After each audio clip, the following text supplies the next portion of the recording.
ఆమెకి పెళ్ళైంది. కాని ఆమె భర్త తన చిన్న చెల్లెని ప్రేమించాడు. యాకోబు లేయాను పెళ్లి చేసుకున్నాడు. కాని అతని హృదయం మాత్రం రాహేలు దగ్గరే ఉంది. లేయా బలహీనమైన కళ్లతో ఎప్పటినుంచో పక్కన పడిపోయినట్టే ఉండిపోయిన అమ్మాయి. ఆమె భార్య అయినా ప్రేమ మాత్రం ఎప్పుడూ ఆమెకు దక్కలేదు.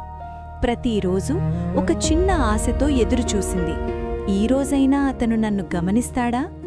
కాని ఆ రోజు ఎప్పుడూ రాలేదు. ప్రతి రాత్రి ఎవరూ చూడని చోట ఆమె నిశ్శబ్దంగా ఏడ్చింది. కాని ఆమె కన్నీళ్లను దేవుడు చూశాడు.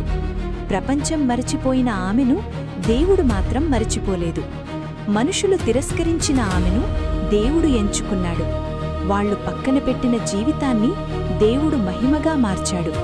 ప్రపంచం నిన్ను పట్టించుకోకపోయినా నీ విలువను మరిచిపోకు. ఎందుకంటే దేవుడు నిన్ను